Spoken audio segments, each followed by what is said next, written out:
Hello,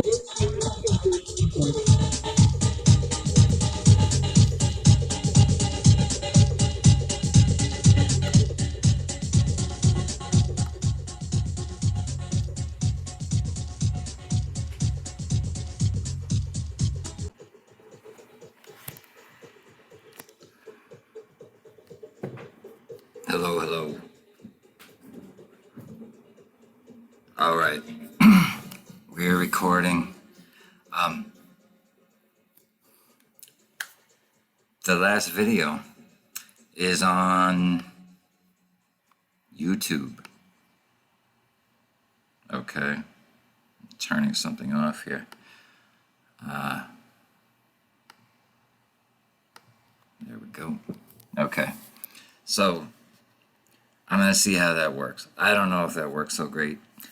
So far, I see only 3 views, but that's okay. It just got put up this afternoon. If you have not seen that one yet, see that one. It's short. I'm going to try to keep this one short as well. So, let me move forward. We are working towards a response paper, short response paper. I'm going to show you the prompt. I'll show you the format, and we'll take a look at the article. How about we look at the prompt right away? Let's do that. I share screen with you. Hartley, oops.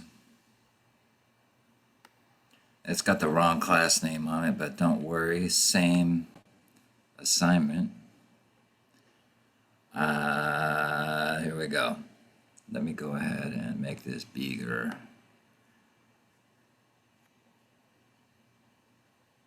Okay, I hope it is screen sharing. This response is, the prompt here is nice and short. I don't think I'm going to be adding much to it. If anything, I need to do this really quick.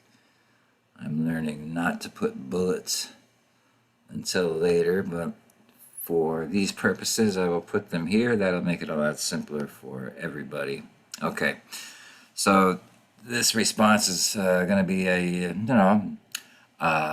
low stakes lead in to our short essay, or our larger essay, I should say. So this weekend, I want you to be working, or later this week, be working on a response to Hartley, in which you do these things here in these bullet points, okay? But the eventual essay that we're working towards in a couple of weeks will need a draft. That's not for a few weeks. But this short response, you want this done by Monday evening. Okay, I've had a few hiccups this week. I don't think you want to hear about them. I'll just say that things will be changing. I don't know if YouTube is the right way to go, but you guys let me know. Okay.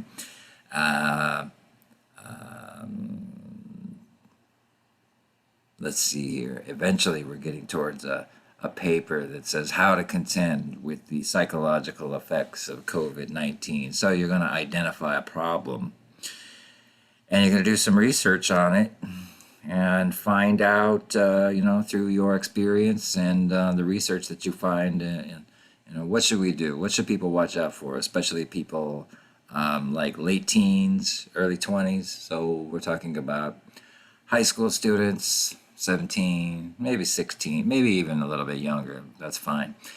But you got to figure out who you're writing to. Okay. So this paper will be a little bit of a warm-up, this short piece right here. Okay. So just follow these steps and jump right into your subject. Don't wait. Don't try to write a long intro. Just try to get to the meat of what you want to say pretty quickly, because it's a short paper. Okay, it's only about 500-600 words. Okay, single spaced. I'll show you guys what it should look like, but pretty early on, you should sum up Hartley's main point, get us into a discussion of resilience versus anti-fragility. And, what kind of a point do you want to make about it? That would be good. Be sure that, somewhere in your paper, preferably early, you quote and paraphrase Hartley. Okay. Get to a personal example in the response. Okay. Don't talk about people, hypothetical people, but give a story that relates to yourself. Okay. So, so it could be some about someone you know, something like that. That would be fine. Something that happened to your friend, family, something like that. But something that you know about and you can write about without feeling like you don't really know the details. Okay, so the more details you can put in your piece, the better. Okay, so try to find something. It doesn't have to be a problem that you've solved already. It could be one that you are currently facing that you want to solve, and maybe the resilience essay by Pagosian. Maybe this one might help you. You only have to use Hartley here, but if you want to bring in Pagosian, that's fine. Okay, the longer piece with all the points about how to build up your resiliency, and you need to network. You need to keep in mind that other people are going to help you get there. You can't just do it alone. It's really tough to do, and you try to change your environment, not so much yourself. Okay, because a lot of times that's all we can do. So anyway, back to this personal example, and relate your personal example to this idea of anti-fragility. Okay, what does it mean to be anti-fragile? If you are anti-fragile and taking steps to make changes, what does that mean to make those changes? And be sure that we're talking about a real problem, something kind of significant, not something small, you know, not something that could be solved by setting your alarm for an earlier time, or something like that. That's not really going to work. Okay, I'll get to a point too in Pagosian that might help you understand what we're after here. So let's see, what steps did you take to become more resilient, if any? What steps did you take or plan to take in order to overcome the situation? What's the anti-fragile measures you're going to take? So be sure too that you avoid going over the example of the geisha. Okay, in Hartley's piece, it's good. It helps. It's probably going to help a lot of people understand in kind of a offhand way, I suppose, to American readers. The example seems a lot clearer probably to people from Japan. But I like it. It's a nice example. But I don't want you to retell that story. I want your story. I want a story that you know about. So your story, your friend's story, whatever. Okay, something happened in your family, whatever. Don't waste a lot of time talking about the geisha. Okay, you got to do that in your discussion response. Don't forget, there's a discussion response. You should have done it by now. Okay, and I should be posting this and getting it up to YouTube tonight. It is, what day is this? It's the 2nd. It is Tuesday. All right.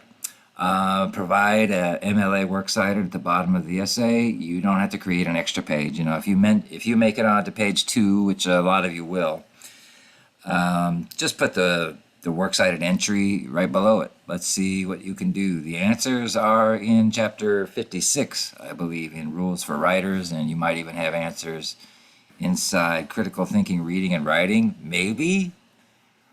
I never refer anyone to that book for MLA rules because I'm not sure which ones they're following. I'm always using Rules for Writers. So use Rules for Writers. Find out how do you cite an article, an internet article. Okay, it's pretty simple. It's pretty simple, and we'll be going over that.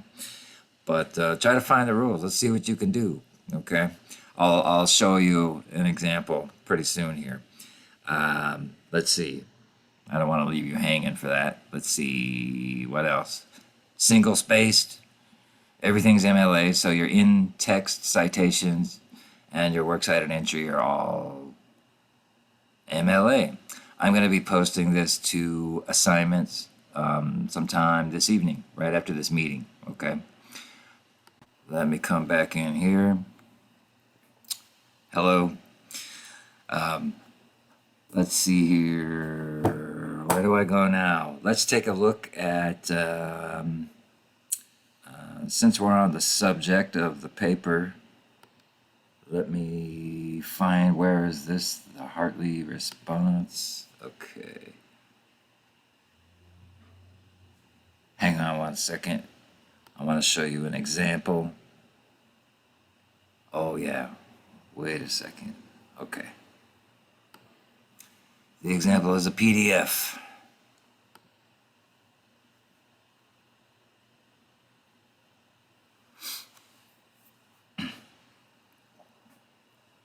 I just happen to have one up. It's not on this example. Okay. Sorry. I don't have it here yet. Let me get it up on the screen. Sorry. PDF. There we go. All right. So again, this is from my other campus, but you got your headings up here on the top left, your name, the my name, and then the class number. That's not our class number. It's 103. And don't forget, and we go to Cerritos College, and it's spring 2021. I'm just showing you this for format purposes and a little bit of what I expect in a response paper, okay, or short essays such as the one that has just been assigned. Okay, there's a title. The creator is not the destroyer. Okay, that's not the title of the article that they read. There's a different title. It's your title, okay? So you should give your paper a title. Center it, goes at the top. Right below that, you can start writing, okay? Don't forget a few details, like we're going to need the name of the author. In this case, the article was the Gene Twins article from theatlantic.com. It's called Have Smartphones Destroyed a Generation. And you can see I get her name here. I get the year it was published. I get the publication. I get the title of the piece. And I get a little bit of an argument. Okay, Twenge wrote an accompanying article published by theatlantic.com in which the title doubles as a question. Have smartphones destroyed a generation? Well, his answer here is no. Twenge uses a subjective criteria when establishing a good generation and cherry picks lackluster evidence while ignoring crucial details to support her argument. Okay, all right. You know what I need in that thesis? I'm happy that there is a thesis, but when you say while ignoring crucial details to support her arguments, that's really vague. You want to tell me what the detail is all about and what's the claim that you're going to make here? What's the crucial detail and what's the big problem with leaving it out? I need to see that right there, okay? Your thesis for this particular paper, it's, I don't need you to make too much of a point whether you agree with Hartley or not. You may or may not. Maybe your example shows that there's another way, something else that's helped you. Great. That's fine. But I'm not looking so much to see necessarily whether you agree or not. I'm just looking to see, what are you going to do with this information? What kind of a paper are you going to write yourself? Okay, notice there's no hardcore questions in there about to what extent do you agree with Hartley? I want to see what you think a little bit, but you don't have to keep hammering a point home. I don't need you to do a rhetorical analysis. That's not what I want. I want to see your own example. What do you have to say about this topic? Okay, which is defined by Hartley, so on and so forth. So your paper is going to be a little bit of a different sort of a paper than this, but what I want you to see is, these details make it in. The grammar here is pretty good. In 2017, this person published the book, which is an analysis on the lifestyle and moral set of the generation born after 1995. I think that we should probably say what type of analysis it is, and what's the general feeling of the analysis. I guess once the title comes in, it's pretty obvious. It's a question, but in the end, she sort of is agreeing that, hey, this is a problem. Anyway, we'll get to this article pretty soon. Next week, actually, it's going to be the article we mess around with for all of next week, essentially. So get ahead and read it, okay? It is in the, the week one or the readings for unit one. What are those things called? Man, the little bubbles, the modules. Okay. So she gets some evidence quoted. There's a sentence quoted here. There's no intro to it, though. Notice, these declines accelerated during the Great Recession, but teen employment has not bounced back, even though job availability has. Notice it starts right here. There's no intro. There's no words that say, twenge remarks that these declines accelerate. There's nothing like that. I need something like that. Your reader needs something like that. You cannot just have a hanging quotation. This is a hanging quotation, everybody. Don't do that in your papers. Add text before. Introduce it within the sentence. Maybe afterward, maybe in the middle. You can mess around and do it in the middle. These declines accelerated during the Great Recession. Argues twenge or notes twenge. And then back to the quote, but teen employment has not bounced back, even though job availability has. There's a lot of different ways to do it. Okay, you could keep it really simple like that. Since this is, I don't know, this is not the longest quotation, but when you do put in a long, full sentence, it's harder to say much with it besides someone says this, someone argues that, someone's maintained, someone defines such and such as blah, blah, blah, blah, blah. But if you decided to just maybe quote a little bit of it, it might be easier for you. So, make your decision. Are you going to quote a full sentence? Are you going to quote just part of it and maybe paraphrase the rest of it? Are you going to just quote part of it and then, start moving on to what you want to say about it? There's all kinds of things that you can do, but no quotations just sitting there, quote, sentence, end quote. That's not going to work for me. That's not going to work for any of your teachers. You have to cite twenge, okay? You either have to say twenge says something, or you can move into it with some other kind of thought, whatever, some kind of introductory element. And then you could cite twenge at the end here, okay? I hope you're seeing the little cursor. I hope someone's watching, okay? So, full sentence that you help out with when you're quoting, all right? You are doing something to create the full sentence. The quote itself is not going to do as the full sentence in this case, okay? Let's see what else. Just keep in mind, publications are often in italics. PsychologyToday.com, TheAtlantic.com, those go in italics when you mention them. Titles of articles, get the quote marks around them. Okay, I know a lot of you know this, and this is not a problem, but a lot of you don't. So I hope that that is going to help you. The chapters that we're reading in the book, they'll help you. Let's see. There's some chapters late. Anyway, I can't remember what it is. Chapter 55, maybe.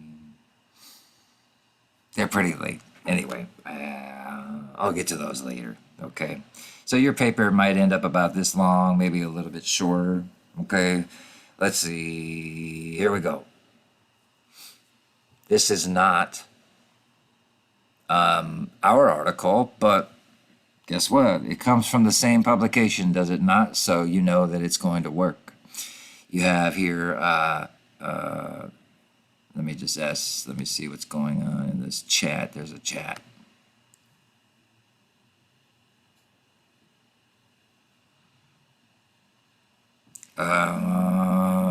Yes, I'm recording it. Someone is asking who is here. I am recording it. Can I ask you really quickly, my friend who is here, have you seen the other video? Can you play it? Have you watched it? It's on YouTube. It's a YouTube link.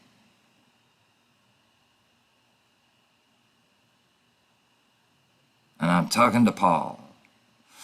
Okay. All right. Back to this. Yes, I'm recording this. You should be able to watch it tonight. Okay, I'm going to put another YouTube link for everybody. All right. MLA style, works cited. Okay. I see a lot of people who don't quite do this correctly. We have the, let's see. Here's Gene Twenge. Oh, here's a mistake. I hope that you guys all see this mistake. Here's an article from Psychology Today. It gets formatted the same way as theatlantic.com. But I can show you that the rules here were not followed. These are not the 2016 rules. These are not quite correct. Okay? Maybe the top one's correct. The top one looks pretty good. No, not quite. It's close. It's okay. It's close enough. I feel okay with it. So I have, here's one source in it. Here's the name, right? We go in alphabetical order. And this is weird. Here's a name, Sarah Rose Kavanaugh.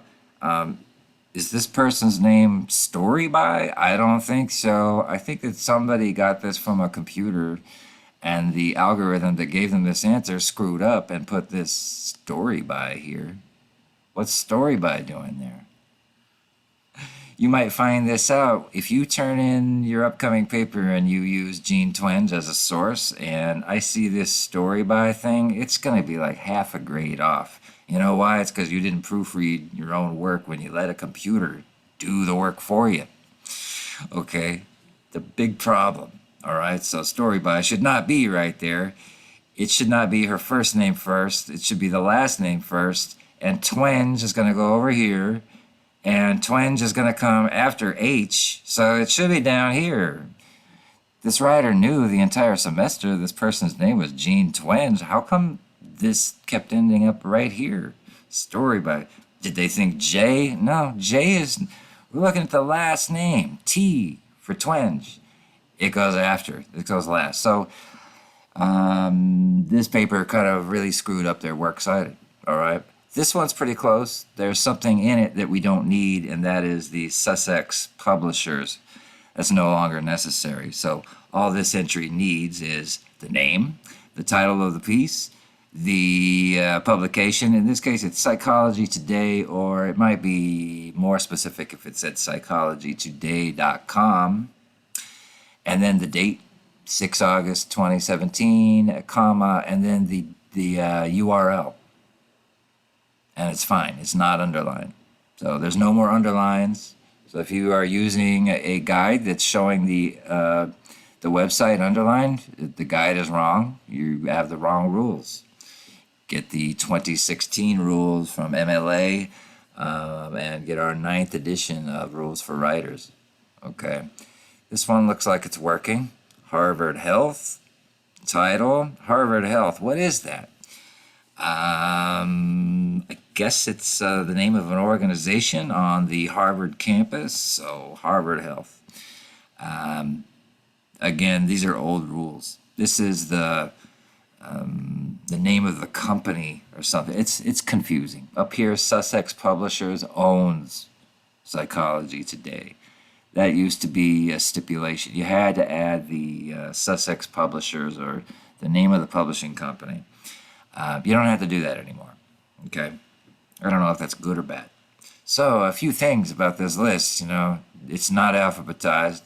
This was written by a computer and not proofread. If you're going to have a computer do it, EasyBib or Citation Machine or something like that, okay.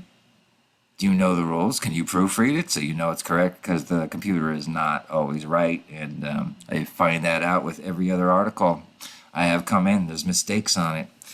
No one corrects the mistakes, There's no guild that comes in and fixes things. The wrong answer is given to me over and over again by people. All right. I am, again, notice how everything is single-spaced, right? So in this paper, I'm cool. If you have more than one source, put a space in between each source. It looks great, right? That's fine. I'm asking for single spacing. I'm asking for block paragraphs. I'm asking for a space between the paragraphs. Make it look good. This looks good, okay? There's some other problems with it, but this looks good, all right?